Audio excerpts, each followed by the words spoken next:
मला माझ्या गुप्त बातम्यानुसार माहिती मिळाल्याने शुभम नावाचा इसम आणि त्याचे साथीदार हे फुलेनगर रोहिणीनगर या भागात आहे।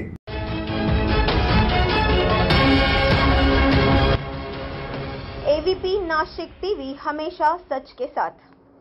क्रांति नगर उचवाड़ी में हत्या के मामले में 3 आरोपियों को 12 घंटे के भीतर गिरफ्तार कर लिया गया है।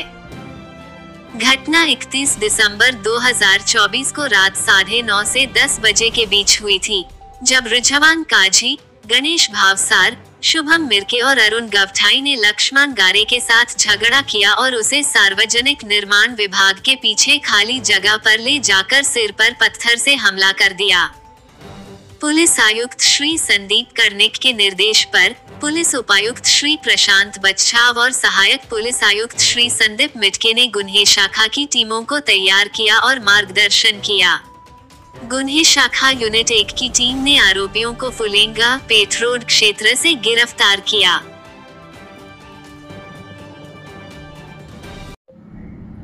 मुंबई नाका पोलीस स्टेशनकडील गुन्हा रजिस्टर नंबर 1/2025 या गुन्ह्यातील स्पॉटला माननीय पोलीस निरीक्षक श्री मधुकर कड सर यांनी व्हिजिट द्यायला सांगितली होती।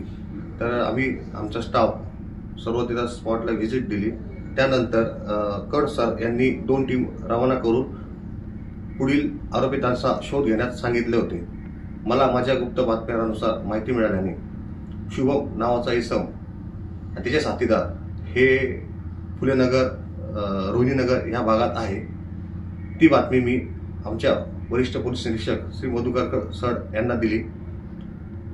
त्यांनी 2 टीमला त्या गुन्ह्यातील आरोपितांचा तपास करायला लावला। त्या भागात आम्ही जाऊन तपास केला असता शुभम नावाचा इसम आणि त्याचे 2 साथीदार अरुण, रिझवान, काजी असे 3 जण ताब्यात घेऊन पुढील कारवाई करता मुंबई नाका पोलीस स्टेशन यांच्या ताब्यात देत आहोत।